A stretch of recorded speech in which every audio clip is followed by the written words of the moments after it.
looking at old times. Mm-hmm. Okay, welcome to, well, it was going to be a solo episode, but the homie was here, so you get, he missed. I missed. He missed. This is why I don't have it. So Tommy Vext, I had him on for, I don't remember which episode, but he already did a podcast episode with me. It was a while ago. It was a while. And then we started playing music.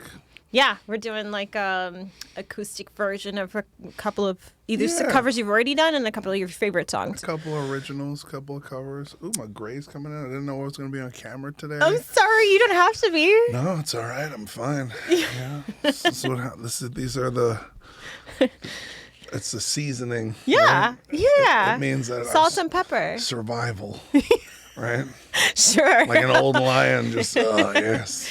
No, it's awesome. Didn't think I'd live this long. Oh, shit. Is that real? Mm-hmm. Who said I didn't think? I didn't think I was going to live to be 30. Jesus. Oh, yeah, his shit's dark. Mine is not quite as dark, is it? These are... There's such a contrast to, like, some people I interview, like, in sobriety. Okay, so wait, I should explain. So I, for people that have been following me, I used to do Sunday shares, and they used to be called Sunday shares because I went to AA meetings on Sundays, right? And then I would talk about, like, my week and what did I learn.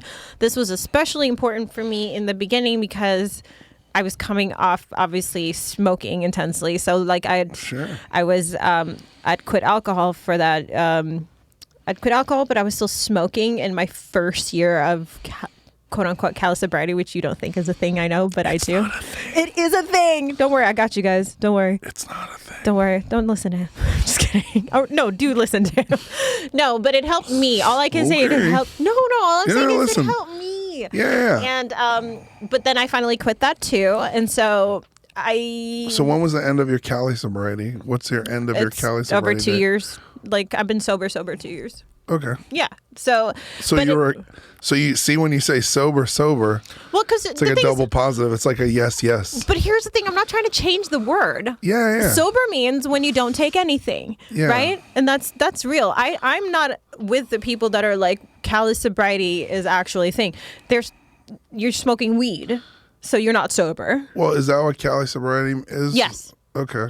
To my knowledge, yes. That Cali sobriety. Because I got sober in California, and it was very strict. Yeah. No, the Cali is referring and also to the too, weed. like the west side of California is like some of the most serious recovery in the planet. Yeah. And I've traveled all over the world. I've been to meetings in Russia, Argentina. I lived in New York, San Francisco. Pretty much everywhere in the country that I've toured in. I've been to meetings in Canada, Australia. Yeah. And then like the west side of LA is like notoriously famous for very serious sobriety. So it's weird to us when people are like Cali sober. And I'm like, who made that up? It's a new thing. It's definitely not. I'm curious too. Because I'm sober 16 years and it hasn't been around that long. It's probably an allowance for like people that just saying that they're, not drinking anymore and not necessarily in pursuit of sobriety the way that other people. Well, I know a lot of people who come in and then still smoke weed, and then eventually they're like they reset and like okay. Now I'm like actually sober. Yeah. So I think it's like it's a layer of plausible deniability, right? Like people, when you're not ready to fully give up everything and truly be sober, you pretend that's why, and it's okay. Like hey, whatever. As in, like they're not open about that they're smoking. Yeah. I was very open about it when I enjoyed, which did have a lot of pushback, by the way. Not that it wasn't for anybody to push back on. Like it's my sobriety, but I was very honest about it because, like, again, this is why I kind of defend it also because scaling back, some people need to scale back. That's what's worked for me. I'm an example of that working, where I had to teach my brain. You also like weren't in jail or you didn't kill somebody in a drunk driving. Honestly, because I'm fortunate. I'm very fortunate. Yeah. That's all it was. I think that a lot of people with more serious circumstances, it's probably like, probably don't do that. Fair. But what I'm saying is, like, to me, it was helpful to see. And I think like the strictness of these programs sometimes can really put off people that are trying to get help and that are trying to understand. It's not a religion, right? It's not like, and I get that. It is a little culty sometimes. I it's cliquey. It's not really a cult because there's no leader, right? And sometimes like Bill is my leader. How dare you? And Bill's been dead for a long time. I love him. I love Bill. Bill, I love you. Bill and Bob have been gone for quite a while. And let me love my ghost. What's the problem? Yeah, listen, I love Patrick Swayze. Whatever. Exactly. You don't know. No, I get it. But I also like for me personally, as somebody who will I'll drink 14 of these. Like I can literally do anything like addictively. So that's why it's very serious to me.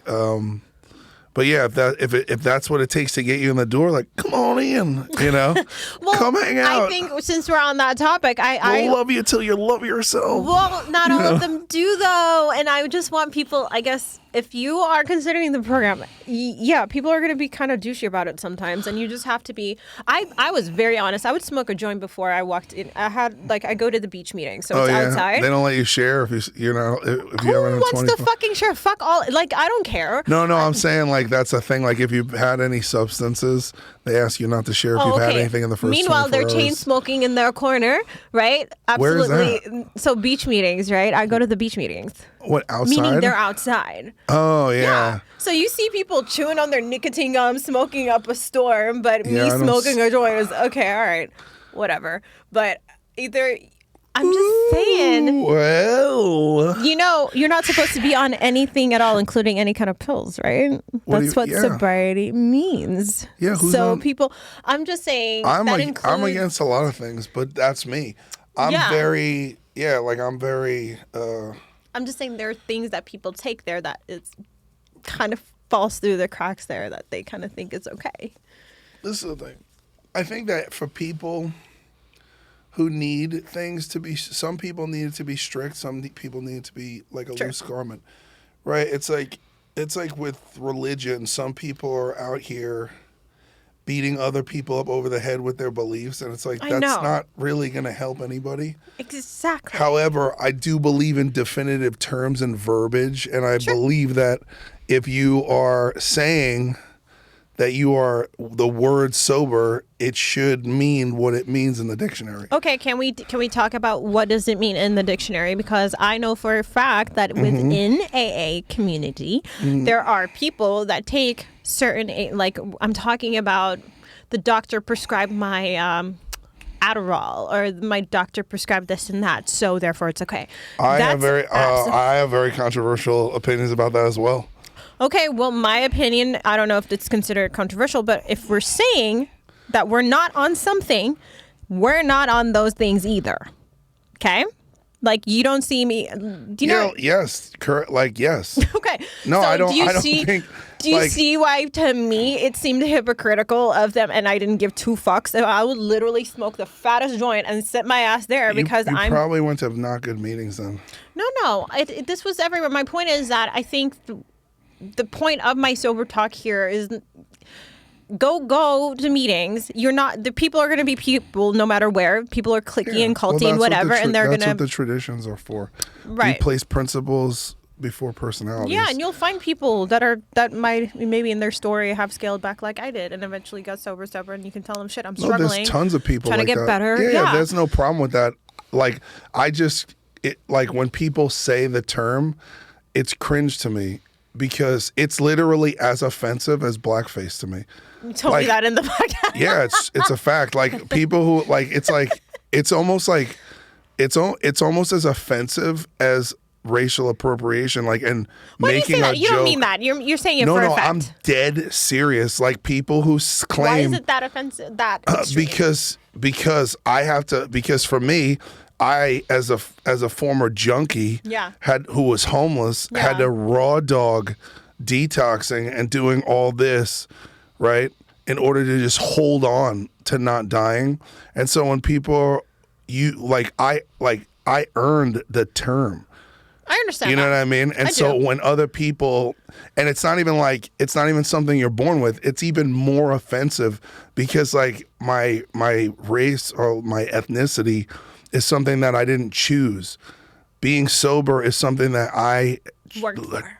It's not even work. Like I bled for it. Yeah. I got murdered in sobriety and I fucking had to fight, right, to stay sober through being murdered, right, and being brought back to life. So when people use a term that I sacrificed and had to go through so much pain and suffering just to be at the baseline of being an okay, normal person, it's offensive, because I look at what they're doing as until you have really committed and taken the step to remove everything, you shouldn't be like pretending you're wearing it's like you're wearing my skin. So when they say Cali sobriety, that's what it means to you? I would rather someone point blank come up in my face and drop the hard R N-word to me. Yeah, that's Can I explain my perspective then, now that I've heard yours? Yeah. Okay, so as somebody who did say those things, the reason I did put Cali before is because I wasn't completely sober, and I knew that. By smoking, I'm aware. And but you could say I'm a stoner who doesn't drink anymore. Well, I'm not a stoner, though, either. I was actually trying to rehabilitate myself, so I didn't identify with that either.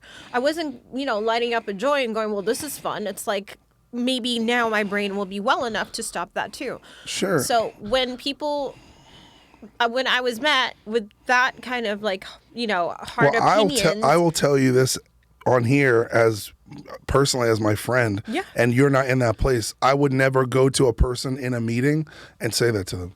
Say what? I would never give them. No, I would never tell them my perspective. Oh, no, I understand. Because their recovery is more important than my feelings. I would just not say anything and be like, cool, keep coming back. Okay, so that's good. But I think also, like, because of that extreme, like, attitude around it, which you're right, sober is sober, and then there's no modifying the word. But because of those attitudes, I found it almost like people needed to be right more than they wanted to help at times. Do you know what I mean? So what if our definitions of, which again, it's not how I define sobriety. Sobriety is sobriety. But I'm saying Cali sober. Why am I saying Cali sober? Because at least I'm not snorting up shit anymore. I'm not drinking anymore. So to me, it's a victory. Could we talk about it? I'd like to belong more to the sober group than this. I'd like to work my way to that. And I don't think there's anything wrong with that. I just am as a person who I think definitions are important. Right, but we weren't trying to change the definition. I just said. Well, no. Okay. It's like, what's an extreme, ridiculous version of this? It's like being a black white supremacist. How is it possible? Why are you like? Because one, it completely is the opposite of the other. So if the word Cali represents smoking weed and getting high, how can it X's out the definition of the term sober? It's not sober real. Sober from alcohol, sober from other heavy drugs, sober from those things. No, that's not what it is. That's not the definition of sobriety. The definition of sobriety is having no mind-altering substances. I'm just telling you what they're trying to say with Cali sobriety. Yeah, and what I will explain is the hyphenation and the conjunction is a contradiction. A contradiction. And the contradiction exists because people are not mentally and emotionally convicted or strong enough to admit what they're doing. But that's true. Well, they are admitting it, though. They are admitting that they're smoking by making up a new term. Yeah, but you're not sober. Period. But aren't they admitting that? I'm not trying to be argumentative. Aren't they admitting it by saying Cali sober, as in I'm smoking weed? So why don't you just say I smoke weed and I don't do anything else? That's true. I've had people say that. Yeah. Also, when I talked about it more when I was smoking, and that's okay. No, for sure. It's just very it's crazy to me to say it's like I'm up down. No, I understand, and you're not wrong. It is a contradiction. Sober means you don't do anything. It's like the same premise as like the trend of neo-pronouns, where it's like every day you're something different. That's right. Like for me, somebody like me, I'm like, that drives me crazy. Because I'm like, are you bipolar, or are you mentally ill, or you just? Yes, but calm down. I'm just kidding. No, but but that's why we've got into this pseudo intellectual sort of cultural nonsense in modern culture, where across the board words don't mean anything anymore.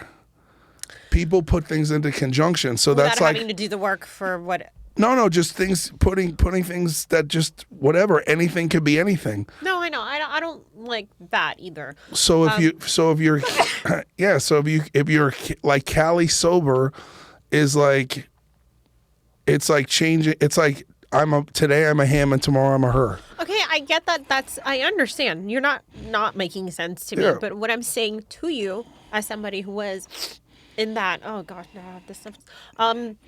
Yeah, you quit drinking and doing drugs. It meant something to weed. me. No, it mattered. It meant something to me because I wasn't even close. It meant I was closer to just dropping. That's all I had to drop, Cali, and then I'd be sober, right? And that I used to be miles away from it. And sure. do you know what I mean? So it mattered, and it bothered me that. Look, I'm a strong personality. I can take a lot of back and forth. But for people that don't, and they're proud of that victory. Would you agree? I don't disagree with what you're saying. Yeah. But would you agree that it deserves a different definition? Sure. Because I agree with that 100%. Because again, you can't redefine what sober means. Yeah. Sober means you don't do anything. Like you can't be a black Nazi. It doesn't work. You? No, Kanye tried. It doesn't work. Isn't there a movie where that happened? There's a movie. You just look like a lunatic or an idiot because you're like, how? Like how is that possible? So you can't be a left right or an up down or a this that the other. Like political things are nuanced. People can be moderate. You can have a political belief about one thing that's leaning left, and you could have one person can have a political leaning that's toward the right. Right? That's normality. Sure. Right? Because it's all based on people's perspectives are based on their individual experience. But the definitions of, what words mean, like you can't be, if you were on a dating app and you met this guy and you're like, how tall are you? And he's like, oh, I'm really tall. And then you go on a date with him and he's 5'3" and you're like, I understand. And you're like, maybe where he's from. You're short, but that's what I'm. But would you? Yeah, but you. No, I'm being silly. You're just being a contrarian. I am. No, I know. You like this argument? He's like, this is so interesting. No, but not really. I'm with you. Poor engineer. No, anytime we have like my podcast episodes, it's definitely like an experience. No, I understand what you're saying, and I've argued for that too when I've said to people, I'm just explaining that for me as somebody who was using that term, I wasn't trying to cosplay sober. I was proud that that's all that was left. Yeah, you created a new definition. Well, it exists. I didn't create it, but people say it. You adopted a term, a social term that was created for people who are not ready to go to raw dog life. 100%. And raw dogging life is brutal. It's 100%. Horrific. And if you don't have to, don't do it. Don't do it. Well, don't get yourself to the point where you have to commit to raw dogging life for the rest of your life. Because sometimes it's looking not so great. As somebody, now that I am sober, like I've gotten more and more against, teach their own. For people that can drink and they can enjoy it and not, lose their week as a result. I think regular people should drink. Like regular, I don't. Normal. You can set that shit on fire. What do you mean? You can set alcohol on fire. You want to put that in your body? No, it's not. Obviously, it's not good for you. But there's a difference. I've dated, normal women, and I have friends who are normal, and sometimes they have a bad day at work and they go have a drink, and then they're like, oh yeah. And they're better? And I'm like, they don't even finish it. And they're like, yeah. Does that make... Oh. And then they're like, okay, I'm getting a little woozy. Time to go. I'm like, what? That to me is like, all I hear then, honestly, and I don't know when this happened to me, because I don't go around preaching like you shouldn't drink. That's flammable. That's disturbing that you set it on fire. It is. But the longer I've been in sobriety, the more insane I think that idea is, to put something in your body that's poisoning you. Like that a blackout actually means that you've poisoned your body so much that your brain has stopped recording memories. Most non-alcoholic, like you broke your brain. Most non-alcoholic people don't black out.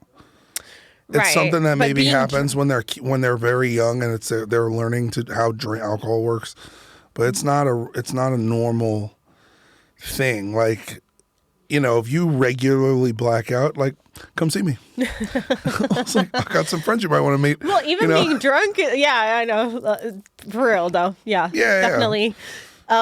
But even being drunk means you poisoned your body. That's a little scary to me. Yeah, but okay, so last night I did a Q&A on my Instagram story, right? And it was like 500 people. I asked, what was the worst date you've ever been on? Yeah. And like, I only posted a few of these, but almost all of them were somebody got diarrhea. And it was all in conjunction with I ate fast food. Ew. Right? So it's like, fast food's not food. And people eat it and they get diarrhea and then they still eat it. I wouldn't know. I haven't touched fast food in a long time. That's me neither. It's been like 20 years. I think I had McDonald's. I had a chicken sandwich at McDonald's in London like a couple years ago. No, and the next day I was paralyzed. Like I was just like, wait, where in London? Brixton. I'm just kidding. I played. I don't remember where it was. It was somewhere. Yeah, it was probably Brixton or something like that. It was on the way to where. Yeah, so we had to drive from whatever place. Where in London? What was it? We were in Brixton, I think. And then we had to drive to where, and so it was like on the outskirts. Anyway, everybody was hungry, and they're like, McDonald's. And I'm like, okay, sure. Fuck it. I'm the only American, and I'm like, oh. And then I woke up and I was like, I need to go to the hospital. Like, so we're canceling today's show.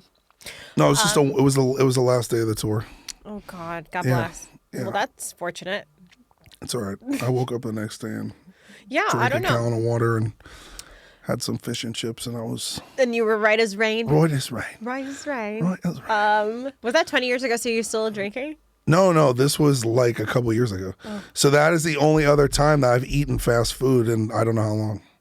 Yeah, I don't know, but it's never like, I've never been into, I think since I was a kid, I haven't had like McDonald's for sure. Yeah, like McDonald's, Burger King, Taco Bell. Doesn't the price weird people out when something's that cheap? KFC. Yeah. Don't you wonder about the ingredients when it's $2? No, because most people are living at a financial poverty line, so that is affordable to them. You know what I mean? Like, there's a documentary. I think it's called Fed Up, but it talks about the absolute absurdity how like vegetables cost more than poison. Do you tell me if I'm wrong about this, because I haven't actually done the research on it yet, but I think I strongly feel like if people knew how to cook properly, that they could actually match the prices of these perceived, lots of working class and low income families know how to cook. It's not a cold. As a meal prep, if they were to meal prep for their families and their kids, you think they can't match the kind of meals they think they're getting from these fast food places? I think when you have a two, even in a house with a 2-parent income. Yeah. Look, no family can, like, if you're not making $200,000 to $400,000 a year, both parents have to work. Mm-hmm. If both the median income in California, there's like, I think like in 2015, there was 170,000 people on the verge of homelessness, and I think now it's 370,000. Jesus. Wow. Yeah, and that's just people they're one fuck up away from losing their place. And that's just the reality of America, And as inflation goes up, the cost of living goes up and the rent goes up, but the minimum wage doesn't change. And so that becomes like a social issue and a talking point. But the reason people are not eating bad food because they don't know any better. They're eating what they can afford.